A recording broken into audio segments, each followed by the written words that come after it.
He's too slow. You don't need to get hit. It's not because of what he's doing. It's because of what you're not doing. Very good round. Very good. Nice and smart. There's no tomorrow. This is it. This is your chance. Hi again, everybody. I'm Barry Tompkins. This March, Showtime brought you multiple world title fights and a full menu of bouts that will form the landscape of the sport in the months ahead. We begin with boxing's busiest weight class, the 140-pounders. First, we saw a guy who's become a SHOBox staple, the personable and sometimes brash Regis Prograis.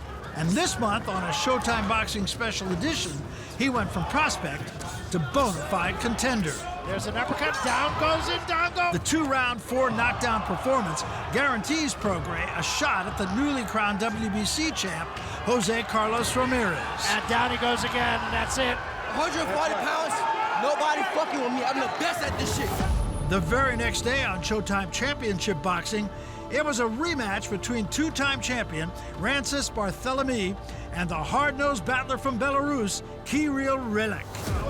Their first fight, a foul-infested affair, ended with a highly unpopular decision. 117-109 in favor of Rancis Barthélemy? That is nothing short of an outrage. Because of the nature of the fight and the controversial scoring, a new bout was mandated. This time, a scrap for the WBA title.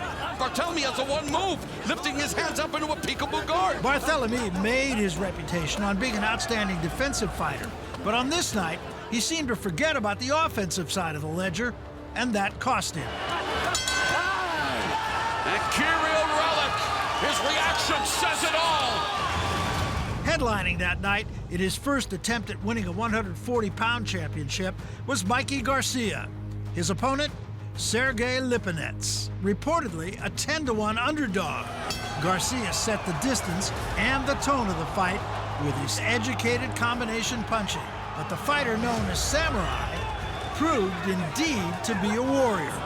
A testament to the skill, the will, the courage, and the heart by Sergey Lipinets. A Lipinets mistake led to a big Garcia counterpunch.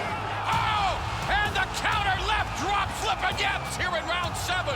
Many believed this contest would soon be over, but Lipinets continued to show his mettle. Look at the determination in Lipinets, who gets rattled with a right hand. He's now a 4-division world champion, Mikey Garcia. Now Garcia has a decision to make.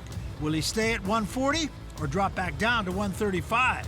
That remains to be seen. But one thing is certain. Prograis, Relik, and even Lipinets have emerged as forces in the stacked 140-pound division. Moving to the super middleweights, last year we witnessed Andre Durrell and Jose Uzcategui in a contest that was as controversial as it was horrifying. Uzcategui was ahead on points when round 8 drew to a close. Another late shot that dropped Durrell after the bell. Could Durrell have gotten up? Was he too hurt to continue? Should Uzcategui have been disqualified? These questions were overshadowed by the disgraceful actions of Durrell's uncle and trainer. The governing body mandated a rematch, and with his uncle banned from the corner, Durrell enlisted the service of longtime friend Virgil Hunter. Uzcategui with a constant percussive attack, picking him apart, right uppercut, left hook, just missed with that hook. Durrell not returning fire.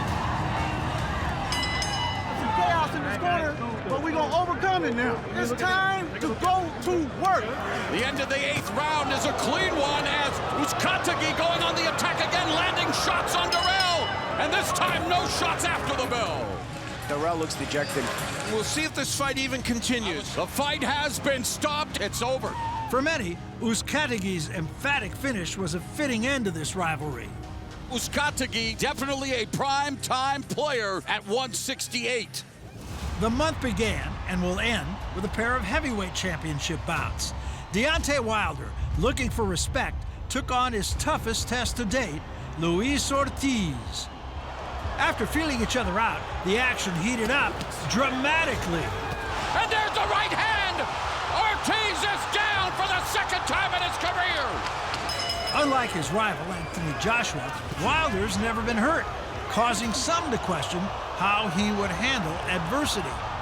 That has now been answered. Wilder in trouble. Wilder needs to hold on. Wilder gets clipped. Deontay Wilder in trouble. Will he survive the round? He does. Joshua came back from his moment. This is your moment to come back, right? This is your moment to dig deep. Wilder again batting Luis Ortiz. There it is. A minute left. Right uppercut, and it's over. It was a courageous performance by the Cuban fighter and a signature victory for the WBC champion. Closing out March, Wilder's rival across the pond, and hopefully future opponent, Anthony Joshua, will attempt to win his third heavyweight belt from an undefeated title holder, Joseph Parker. This will be only the second time in boxing history two undefeated heavyweight champions will unify the titles. The last to do so, Mike Tyson against Tony Tucker over 30 years ago. If Wilder fights the winner of Joshua Parker, the victor will be the first heavyweight to ever own all four titles.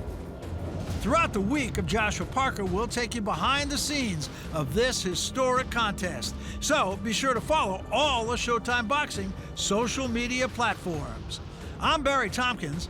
You can catch it all on Showtime Boxing.